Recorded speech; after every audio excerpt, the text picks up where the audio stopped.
Vocês estão me ouvindo? Tudo certo? Né? Boa noite a todas as pessoas que assistem a aula, essa live. Nós estamos. Aqui eu vi que agora as pessoas estão pedindo para entrar. Como que eu vou autorizar?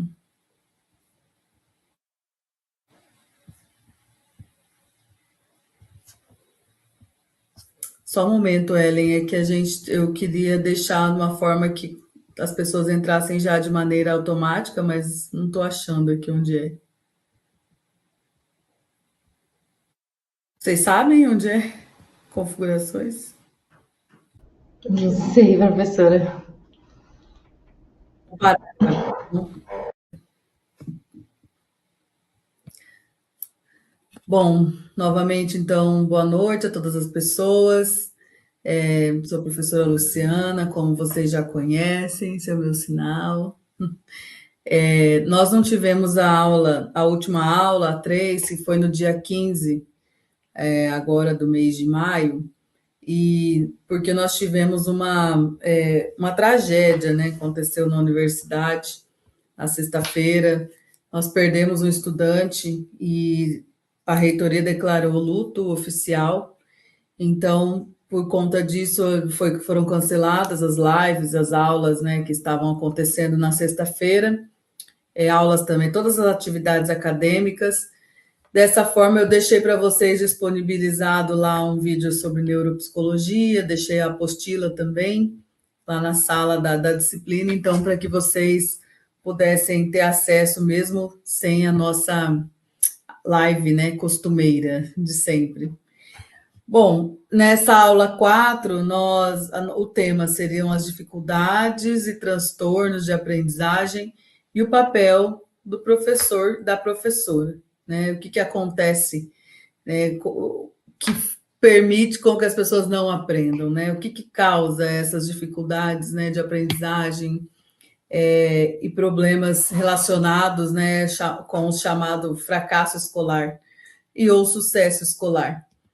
Então, esse seria o tema de hoje, porém, na aula passada, né? Vou retomar aqui só um momento para a gente poder lembrar do que vocês fizeram nas atividades, vocês estudaram os temas, e a gente lembrar justamente porque nós não tivemos a live, né? Nem tive a gravação da aula e agora já chegamos no dia da nossa última aula, live, né?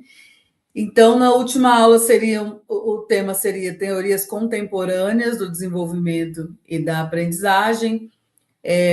Lá, né, na apostila que nós deixamos, que eu deixei, era para vocês conhecerem um pouco sobre a teoria das inteligências múltiplas. Foi proposta por um psicólogo chamado Howard Gardner. Ele é um psicólogo que pensou e criticou justamente a ideia do QI, né, do QI, o quociente individual, né, o quociente de inteligência, no qual eles acreditavam que se a gente somasse todas as características, habilidades e as respostas corretas, a pessoa aí conseguiria ter a gente conseguiria avaliar o nível de inteligência, né, digamos assim, que a pessoa teria, como se a inteligência fosse uma coisa única, quantificável, né? Então, Howard Gardner, esse autor da psicologia, ele faz todo um estudo para demonstrar que as habilidades e capacidades são bastante diferentes nos indivíduos. Somos indivíduos diferentes, com capacidades diferentes, logo inteligências diferentes também. E isso está muito envolvida e relacionada com o nosso até DNA, né? Nosso corpo biológico, nossas heranças, né, de genes aí, nossa história individual construída, né, nas relações sociais. Então, tudo isso determina essa capacidade, digamos assim, de pensar inteligentemente, né, de sermos pessoas inteligentes. Então, Howard, esse autor, ele nos permite assim pensar justamente essas diferenças individuais e como elas se constituem, né, no nosso meio. Um outro autor importante da psicologia para a gente conhecer os estudos é o Daniel Goleman. Ele já pensou a inteligência, né, numa perspectiva diferente. Para ele, assim, podemos saber conhecer matemática, línguas, conhecimentos gerais, porém ele diz que o pensamento inteligente é a gente conseguir lidar com as diferentes situações que surgem no nosso cotidiano. Então, as diferentes emoções, construirmos, regularmos isso, né? Como a gente vai se relacionar com as pessoas com o conhecimento, né? Isso e não depende assim apenas do conhecimento acumulado, mas depende das nossas relações, né? Como a gente estabelece nossa autoestima, a empatia, a congruência, como dizem os autores, essas algumas habilidades que permitem com que a gente tenha um melhor comportamento, digamos assim, ou que conseguimos nos ajustar mais à sociedade, ao ambiente, ao mercado de trabalho. Isso depende mais da nossa inteligência emocional para ele, né, do que uma inteligência, digamos assim, orgânica, né, ou teórica. São perspectivas, né, diferentes. Também tem a teoria da aprendizagem significativa, proposta por David Ausubel, que também, né, diz respeito à maneira como a inteligência é construída, né, pelos seres humanos, assim, de uma forma que a gente precisa, né, ter estruturas orgânicas que recebam e façam a ligação de um conhecimento novo com aquilo que a gente já possui, né? Ou seja, as pessoas possuem já conhecimentos, trajetórias de aprendizagem, trilhas de aprendizagem, e isso, quando a gente aprende algo novo, isso só vai sendo ampliado, isso vai sendo significado justamente nessa relação, né? Se ele tem relação com aquilo que a gente já conhece, com a nossa história de aprendizagem, com a nossa vida, com os conceitos já aprendidos. Então, dessa forma, a gente consegue compreender que para ele significativo, né, é justamente uma aprendizagem que se liga às que nós já temos, né, que amplia aquilo que a gente já tem. Isso é ser significativo. Ou seja, muitas vezes um novo conceito que não se relaciona com quem eu sou, com quem eu já conheço, às vezes de uma cultura lá da China, só tem relação se eu já tenho um conceito aqui sobre cultura, sobre o que eu conheço da nossa cultura, da nossa realidade. Então, aí eu consigo fazer esse paralelo, essa comparação. Se não for isso, o conhecimento ele não tem significado, então ele não tem muito potencial de ser armazenado, digamos assim.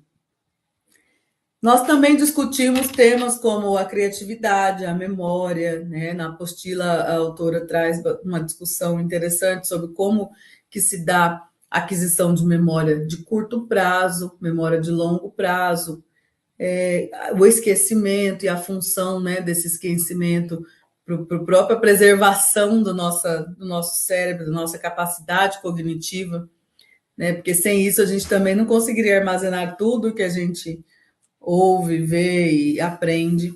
Então, a função, né, da emoção, a função dos lugares, da emoção que isso tem, que tem na nossa memória também. E a gente aprende que é sempre uma construção, né? Sempre uma construção. Eu indiquei na atividade para vocês assistirem um episódio da Netflix, daquele Explicando a Mente, mas está disponível também na internet, no YouTube. Mas quem puder uma hora assistir sobre, é muito interessante mostrar como que a gente memoriza, né, questões do cotidiano até questões mais complexas e dicas para a gente estudar melhor. Já fica uma dica para vocês aí, né, no vídeo, nesse episódio, eles falam de meditação, de sono, né, adequado, alimentação adequada, né, coisas que não que permitem com que o cérebro trabalhe, digamos assim, de uma forma mais potente, né? Então, que seja mais uma aprendizagem mais significativa. Muitas pessoas hoje em dia têm reclamado dessa questão de, olha, eu não consigo memorizar, não consigo estudar direito, eu estou com dificuldade para lembrar. Então, pensar nas coisas que afetam, né, a nossa memória, nossa criatividade, nossos estudos, isso faz muito bem até para a gente hoje, né, conseguir se organizar para estudar questões relacionadas às nossas disciplinas aqui no curso e futuramente também. né? Uma das coisas é reduzir bastante, uma das dicas também é reduzir bastante outros estímulos, né? Celulares, muitas luzes, muitos sons, e tentar focar naquilo que você está estudando também, criando, né, histórias na nossa cabeça, isso é muito válido também. A criatividade enquanto uma capacidade do ser humano que demonstra, né, a capacidade de criar, né, coisas novas, ou criar coisas novas, ou dar novos usos para coisas que a gente já conhece, novas explicações. E aí a gente vê, né, vai discutindo que pessoas criativas existem mesmo no seu cotidiano, as mães, né, que criam ali formas de cuidar dos seus filhos, de alimentar, de levar para a escola, trabalhar, fazer 10 coisas ao mesmo tempo, né, pessoas que criam instrumentos ali no cotidiano para trabalho, sem ter muitas condições de tecnologia, até gente que cria, né, uma poesia, uma música, uma teoria física, uma teoria quântica. Então a gente vê gente criativa em todas as áreas, e isso não necessariamente está relacionado também a questões teóricas, né? Nós temos os criativos aí da vida cotidiana, né, que vão criando estratégias. Os professores, eu acho que também têm uma capacidade muito criativa, né, que é sempre você conhecendo o seu estudante, o seu aluno, você pensa e cria estratégias, metodologias, conhecimentos, né? Se alguém tiver alguma questão, tá, e quiser fazer para mim, pode fazer, que eu estou à disposição. Só preciso que me informe aqui. E eu deixei um vídeo sobre neuropsicologia e aprendizagem, porque é um vídeo que explica, né, de forma bastante didática a função dos neurônios, das sinapses, das ligações ali que são feitas no cérebro para permitir que a gente vá aprendendo, né? As trilhas, o autor, o professor do vídeo vai chamando de trilhas de aprendizagem. A gente vai justamente ligando uma coisa a outra, ampliando algumas áreas do nosso cérebro, outras a gente vai podando, né? Como ele chama, da poda neural. E como que isso acontece? É muito interessante a gente ver no vídeo e a questão da adaptação do cérebro, tanto que nós temos um cérebro flexível, né? Adaptável, moldável, no sentido de que se a gente estimula, né? E é possível sim a gente desenvolver capacidades, habilidades que a gente nem tem, nem planeja, né? E adaptação no sentido de pessoas até com deficiência, que às vezes super valorizam outros sentidos, né? Perdem a visão, mas a audição também fica bastante estimulada e super desenvolvida. Então, nesse vídeo lá da neuropsicologia, está no conteúdo da aula 3. Vocês vão poder conhecer um pouco mais sobre o que são os neurônios, as sinapses, a neurogênese, como que surge, né, os neurônios. E essa explicação também científica e cerebral é muito importante a gente conhecer, né? Para a gente entender como que se dá o processo de aprendizagem aí do ponto de vista cerebral, neurológico, tá? Agora, uma coisa que a gente não discutiu, né? E porque a gente não teve aula da semana passada, é a diferença, né? Como a gente sabe uma pessoa tem alta habilidade, né? Ou altas habilidades, que antes a gente chamava de superdotação. Bom, tem um autor, o Joseph Renzulli, que ele cunhou uma teoria que é chamada Teoria dos Três Anéis. Ele diz assim que o encontro de uma habilidade acima da média, né, com motivação para fazer a tarefa, a pessoa se envolve na tarefa e gosta de fazer aquilo e pratica, com a criatividade, né? Digamos assim, o encontro dessas três características a gente normalmente percebe nas pessoas que têm um comportamento de superdotação ou altas habilidades.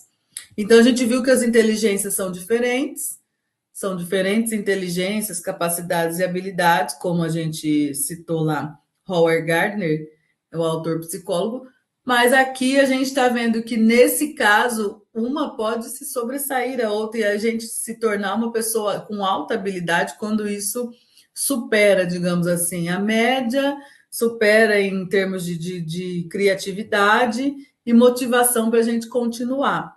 Né? E a gente vê em músicos, pessoas que às vezes são muito autodidatas e conseguem desempenhar uma tarefa assim de uma forma muito mais fácil que outras, né, com o corpo. A gente viu que são várias áreas, né, de altas habilidades e deixo aí para vocês pesquisarem a teoria do Joseph Renzulli, porque a gente tem tempo aqui bastante limitado. Mas a gente vai se encontrar na aula final, então vamos ver se a gente conversa um pouco sobre essas questões também, né? Bom, e aí entrando então na nossa aula 4, até agora eu falei um pouco sobre a aula 3 porque nós não tivemos, pelo motivo que eu disse no início da nossa aula, né? Mas até agora, então, a gente viu o conteúdo da aula 3 e agora a gente inicia, né? Vou falar um pouco para vocês sobre o tema aqui da nossa última aula, que é refletir um pouco sobre as dificuldades de aprendizagem relacionadas com as teorias psicológicas que nós vimos, né? E o que isso implica na nossa prática pedagógica, né? O que a gente precisa saber? Vamos discutir também os transtornos psicológicos, mais ou menos como identificá-los. Eu vou fazer uma discussão final sobre o fracasso escolar, quais seus determinantes. Gosto muito de citar o trabalho da Maria Helena Souza Pato, que é uma psicóloga, citada sempre por Pato, e ela é uma referência na área porque ela justamente criticou muitas das ideias que as pessoas tinham sobre fracasso escolar e sucesso também. São muitos temas e assuntos, como eu coloquei aqui, mas vocês vão ver que eu vou tentar resumi-los e nós vamos resumir para atender o tempo da nossa aula, para depois ficar disponibilizado para vocês. Bom, vamos discutir um pouco sobre a diferença entre as dificuldades e transtornos. Veja bem, as diferenças, quando a gente fala assim, dificuldades, a gente pode dizer assim, são N, um número muito mais amplo, um número grande de possibilidades, né, de coisas que dificultam a nossa aprendizagem. Eu já falei um pouco dos estímulos ali, por exemplo, a falta de alimentação boa, falta de sono, muitos estímulos, por exemplo, acesso ao celular constantemente, isso desvia a nossa atenção, faz com que a nossa atenção concentrada fique sempre prejudicada, cortando o estudo. Mas, então, as dificuldades elas podem se relacionar a coisas bastante diversas, né? E eu falo, as condições, coloquei aqui, que são relacionadas às condições biopsicossociais, ou seja, né, podem ter origem tanto biológica, né, neurológica, cerebral, em termos de composição genética, psicológicas, as dificuldades também serem bloqueios originados ali de fundo emocional, e podem ser sociais, históricas, culturais, econômicas, que são uma das maiores dificultadores, né, digamos assim, da nossa frequência, por exemplo, em cursos, em trabalhos.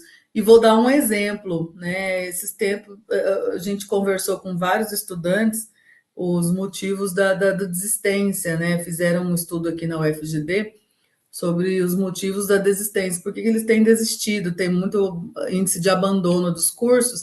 A maioria fala que abandona porque precisa trabalhar, né? Abandona porque mora distante, aí tem que pagar o ônibus. Abandona porque é um jovem que já tem que, né, ter suas condições, por exemplo, o casamento, já demanda a família, demanda que você tenha dedicação a essa família. Então, são situações que acontecem que são sociais, culturais, que às vezes dificultam a gente permanecer num curso, permanecer estudando, permanecer ou aprofundar os nossos estudos, né? Então, são de diferentes origens. Agora, quando a gente diz assim que temos transtornos, né, de aprendizagem, a gente já está já se referindo, digamos assim, a funcionamentos divergentes, por exemplo, sinais, sintomas que refletem uma diferença de funcionamento cerebral, neurológico, cognitivo, processos psicológicos também, que afetam também a aprendizagem. E aí eu posso, né, dar como exemplo para vocês o TEA, né, transtorno do espectro autista, TDAH, né, transtorno de déficit de atenção, hiperatividade, depressão, transtornos de ansiedade, são transtornos que têm um fundo ali, ó, psicológico, biológico, afetam a saúde, causam prejuízo e sofrimento psíquico para as pessoas, e por isso, na maioria das vezes, eles dificultam a aprendizagem justamente porque eles interferem no comportamento, na saúde, né, emocional dessa pessoa, na regulação emocional, por exemplo. Então, isso é um fator que dificulta bastante a aprendizagem também. São fatores diferentes. Partindo mais para frente, como que a gente vai identificar? Bom, exemplos, né? Quando a gente tem dificuldades de aprendizagem, a gente precisa olhar, né, para a história dessa criança, né? Como que foi a trajetória de aprendizagem dessa criança? Ela teve acesso à escola na idade, digamos assim, correta, lá na infância? Ou só depois de adulto ela foi para a escola? Ela aprendeu a ler e escrever, teve acesso a materiais para leitura, teve acesso a cartilhas, a brinquedos que estimulavam ela a aprender sobre as cores, sobre os conceitos. O que ela consegue aprender, o que não consegue aprender. Aí a gente já vai começando a ter uma ideia, se é uma questão, às vezes, de alfabetização.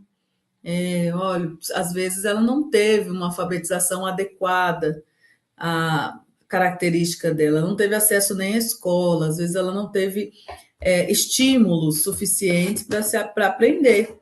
Então, aí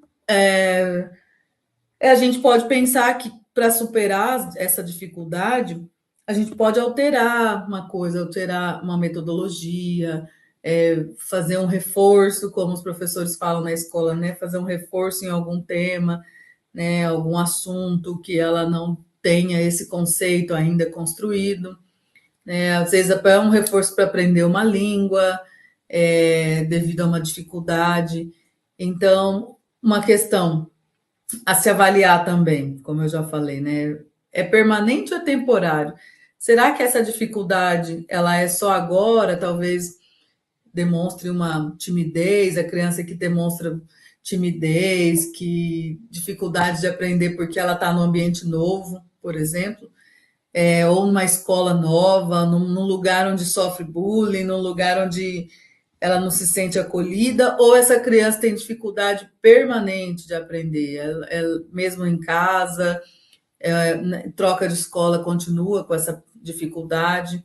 Então, é uma questão para a gente também observar, né? Fazer essa avaliação. Em que momento a gente percebe que essa dificuldade acontece, né? Outra coisa, possui uma deficiência? Se a pessoa possui uma deficiência, não quer dizer automaticamente que ela vai ter dificuldade de aprender. Não é isso.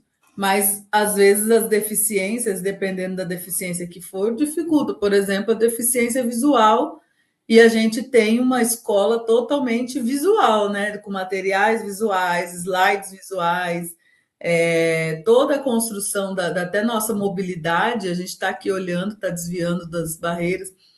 Imagina que uma pessoa com deficiência, apesar de não ter deficiência visual, apesar de não ter deficiência intelectual, digamos assim, problemas cognitivos, ela ainda vai ter dificuldade relacionada a isso, a sua mobilidade, a sua aprendizado de língua, de uma maneira de aprender os conceitos que não passem pela visão.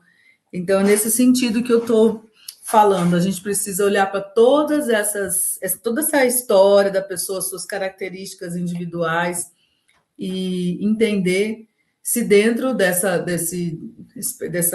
pessoa, né, possuem algumas coisas que a gente pode explicar, né? Eu posso alterar para que aconteça a aprendizagem de forma mais efetiva. Então, muitas vezes alterando o ambiente, alterando as metodologias, a gente, como eu falei para vocês, né, muita gente vai com a esperança de que um remédio, hoje em dia, né? Adultos, aí eu já vou falar. Muitas pessoas vão no médico esperando que ele vai dar um remédio que resolva meu problema de atenção, de aprendizagem e tal, mas a gente não repensa a nossa rotina, né? Se a gente está dando tempo para o cérebro descansar da tela, fazendo uma higiene do sono, como falam, dormindo direito, tendo rotina para as coisas, tirando um pouco dos estímulos outros que nos deixam, né, fugir a atenção. Então, é mais ou menos isso. Se a gente altera, quando as dificuldades não têm um fundo mais de transtorno, né, de um transtorno que seja permanente, ela pode, né, ser adequada. Estudantes, por exemplo, que têm dificuldades econômicas, né, para frequentar a escola, para frequentar a universidade, a gente pensa em uma estratégia. Qual é? A bolsa para auxílio de transporte, vale, né, alguma coisa que auxilie esse estudante a manter a família, a se manter na universidade, a alimentação. Por isso que é tão importante a articulação das diferentes políticas assim de saúde, de alimentação, de educação, porque assim a gente consegue permitir com que a aprendizagem seja muito melhor, né? E atinja as crianças de forma mais geral, porque não são todas as pessoas que têm as mesmas condições para aprender, né? Umas ali podem ter uma deficiência, outras um problema econômico, né? Agora, quando a gente fala de transtorno, né, a gente entende que tem uma característica permanente, às vezes a gente consegue, claro, viver sem muito sofrimento por conta disso, porque a gente medica, a gente indica medicações, tratamentos, terapias que nos ajudam a viver com essa condição. Mas são condições que também dificultam, porque tem um fundo lá biológico, é do corpo, o corpo manifesta, né, uma alteração, uma divergência, como o TDAH, que é um transtorno de déficit de atenção, e é neurológico, né? Pode ser diagnosticado de forma, né, pelo médico neurologista. A ansiedade, os transtornos de ansiedade, transtorno obsessivo compulsivo, depressão, os transtornos do espectro autista, dislexia, que é uma dificuldade de escrever, troca letras, a pessoa tem aquela dificuldade mesmo na captação, né, da imagem da letra e altera, ou tem dificuldade de leitura mesmo de outras formas de leitura, a descalculia, dificuldades com o cálculo, com a matemática. Nesses casos, são transtornos que podem ser diagnosticados por profissionais da medicina, da psicologia e outros. Normalmente, tem exames que podem ser associados para a gente identificar. Não são só questões relacionadas a questões pedagógicas, né, como alfabetização, como que podem ser resolvidas com reforços. Elas exigem tratamentos, né, tratamentos mais focados nas dificuldades específicas dessas crianças ou desses adultos. Então, vão exigir um pouco mais de conhecimento desse professor, de atenção, né? Às vezes até uma baixa a visão que a gente está achando que não está dificultando, mas quando você vê, a criança não está ali prestando atenção, porque às vezes ela sente dor de tanto tentar forçar a visão ali. Então, isso dificulta, né? Dificulta.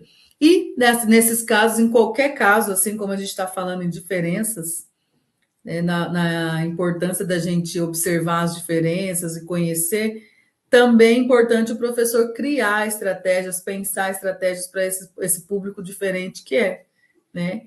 Então, mesmo a gente tendo e conhecendo, né, o diagnóstico, conhecendo as dificuldades, é importante que a gente faça agora uma proposta de como trabalhar, né, com isso em sala de aula. sempre diversificando as atividades. Aí entra a criatividade que eu falei do docente. Não adianta a gente continuar martelando que a gente vai lá passar essa ideia de que vamos trabalhar atividade única, proposta, um texto único.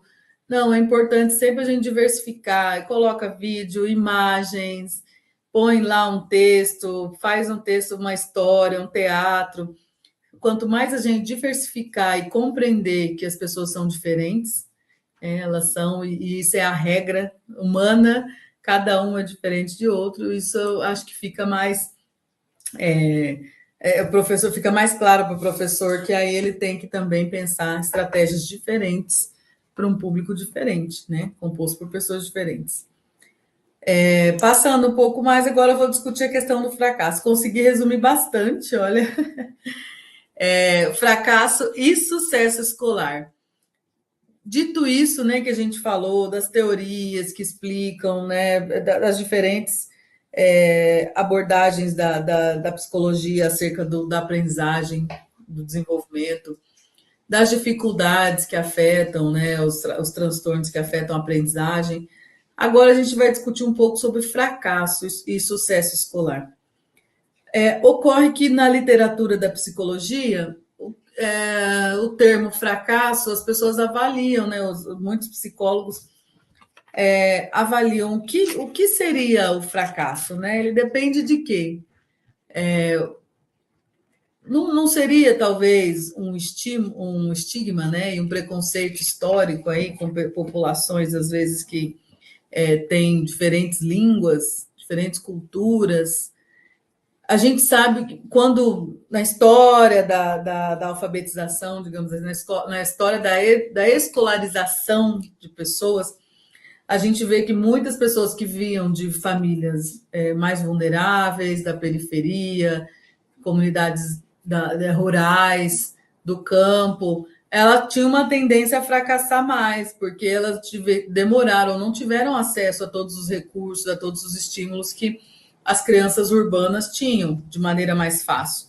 Até a gente democratizar o acesso, ou seja, ampliar o acesso da escola e do ensino para todas as pessoas, né, todas as crianças de todos os meios, ainda a gente não tem assim aquela situação ideal. Mas até isso acontecer, muitas foram ficando para trás mesmo, né? E tem essa questão, você chega numa idade e já tem que trabalhar. Não pode se dedicar exclusivamente a continuar o seu processo ali de formação para ser um profissional do ensino superior e etc.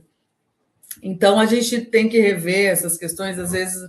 E também, outro exemplo relacionado à comunidade indígena. Estudos têm apontado, por exemplo, que os índices das escolas indígenas, esses IDEB, SABE, SAEB, não sei o que, as avaliações nacionais, sempre baixo, né, para as escolas indígenas.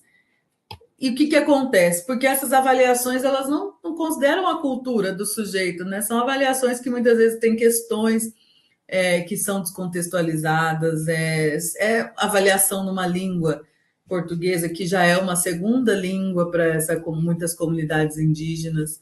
E aí a gente vê que a dificuldade, né? As notas lá embaixo, os índices lá embaixo, e isso prejudica todo um sistema de financiamento, e há uma problemática para o sistema de educação. Só que a gente não repensa, né, nossa maneira de olhar para esse ensino de uma forma mais contextualizada, né? Então é isso. Quando a gente fala em o que significa fracassar, parece que a gente está dizendo assim: todo mundo que tira nota baixa, todo mundo que não faz faculdade, a pessoa que desistiu, mas não, tem que pensar nas diferentes situações. As notas baixas não querem dizer, como muitos usam o exemplo do Einstein, né? Que era uma pessoa extremamente, que ele não ia bem nas provas, tal.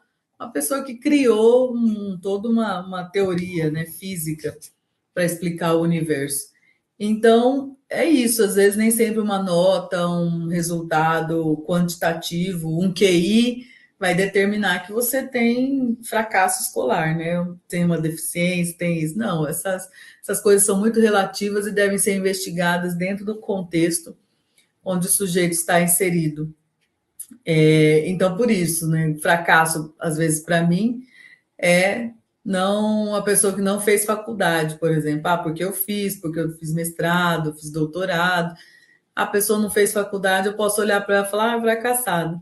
Né? Mas aí na história dela, ela trabalha, ela teve filho, ela teve, né, que ser criativa em outros sentidos, em outros meios para poder sobreviver, diferente de quem pôde se dedicar a uma faculdade.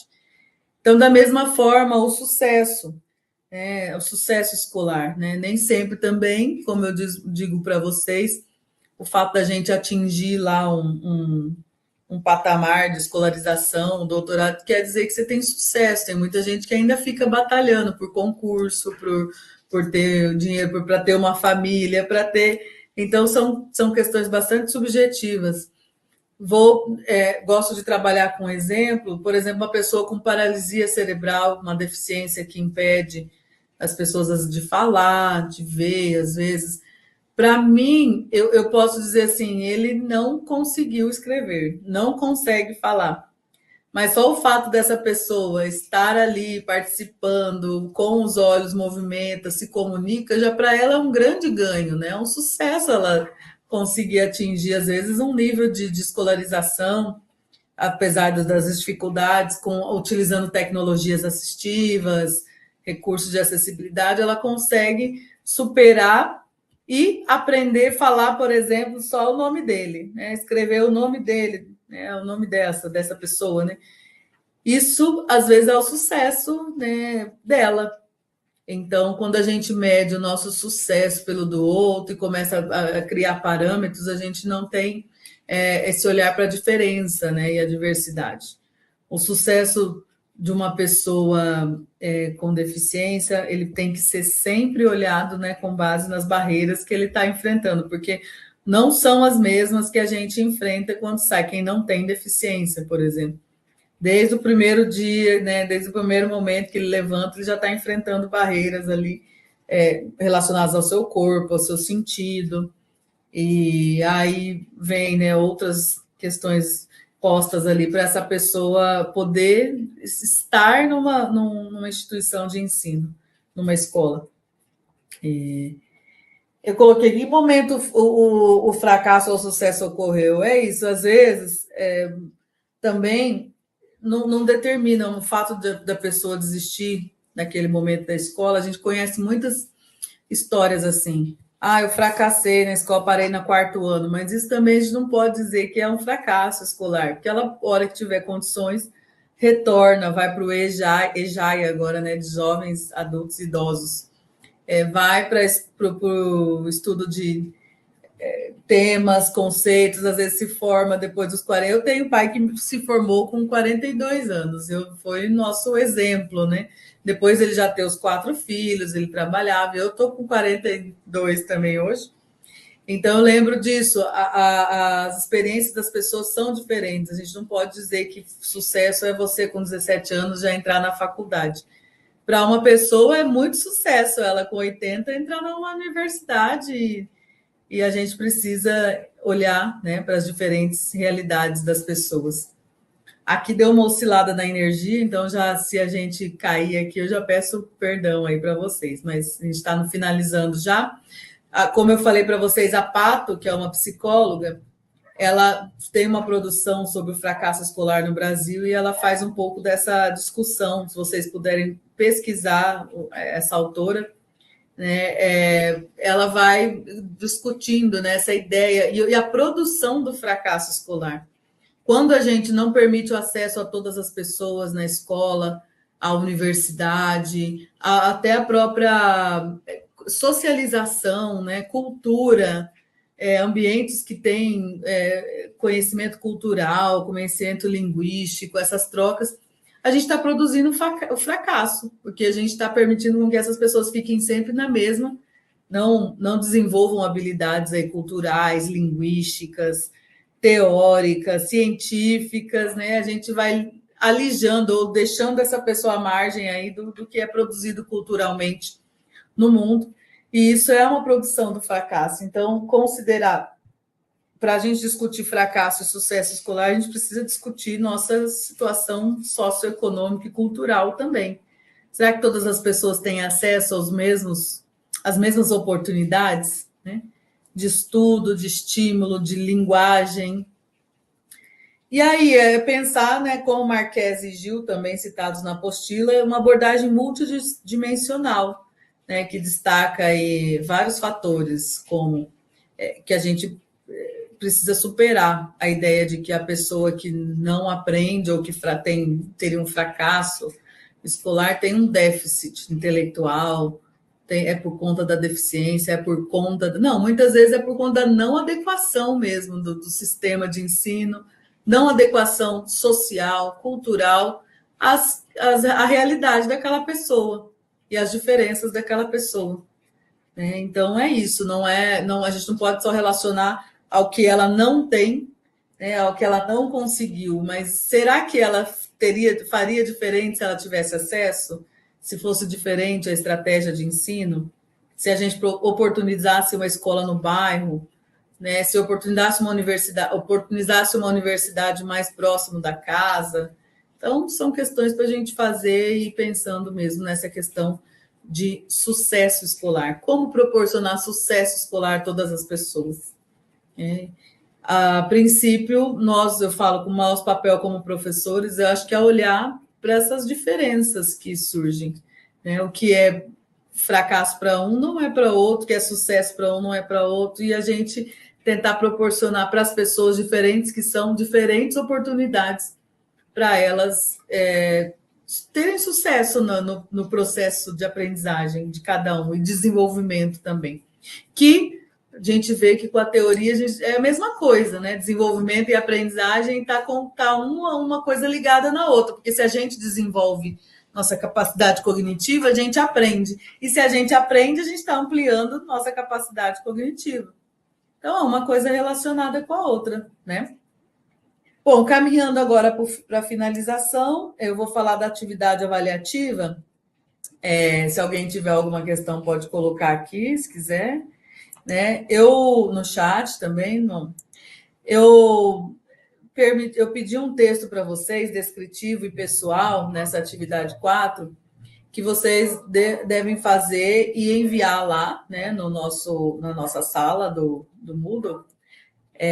Eu gostaria que fizessem com as próprias palavras, sem o uso do chat GPT, porque às vezes a gente pergunta, a pessoa joga alguma coisa lá, faz um texto muito pronto. Eu já recebi isso, às vezes até com tópicozinhos, então eu peço para que vocês se esforcem. Se quiser escrever a lápis, né, vocês vão me levar no dia da avaliação presencial.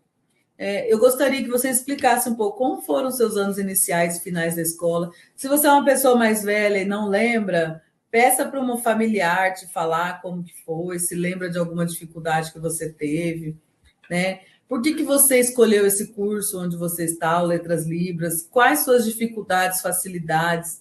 Você já passou por algumas situações de dificuldade de aprendizagem, de bullying? Eu acho que todo mundo tem uma história para contar, né?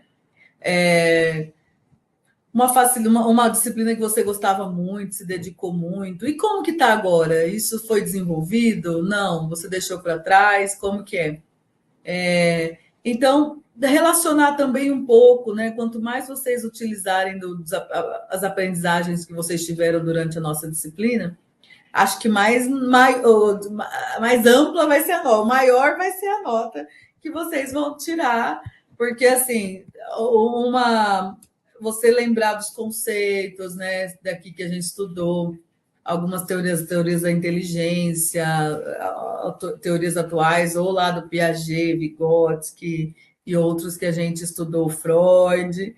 Quiser também relacionar com alguma coisa, né, pessoal sua, pode fazer aqui nesse texto, tá? Então, como eu disse, vocês vão enviar no Moodle, no prazo dessa atividade 4, que seria o dia 18 agora, de junho. Só que na avaliação presencial eu não vou pedir uma diferente, vocês não vão precisar fazer uma atividade diferente, é essa mesma atividade, que aí na outra semana vocês vão levá-la em papel, pode ser manuscrito, pode ser digitado, como quiserem, pode ser.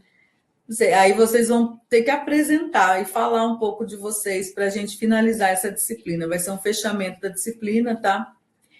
A nota, então, final, eu vou duplicar essa nota, considerando a apresentação de vocês, aí o texto, mais a apresentação que vocês vão fazer da sua trajetória pessoal, para a gente se conhecer, discutir um pouco, né, o que vocês aprenderam sobre a disciplina, né, psicologia do desenvolvimento da aprendizagem, e vamos poder fazer essa conversa, né, já que a gente não teve um momento presencial, pelo menos nesse último dia, vamos tentar fazer isso, vocês falarem um pouquinho da trajetória de cada um na aprendizagem, se vocês tiverem alguma dúvida, alguma questão, vocês podem levar. Certo? Dito isso, nós encerramos a nossa aula com essa chuva, que está uma chuvona muito boa.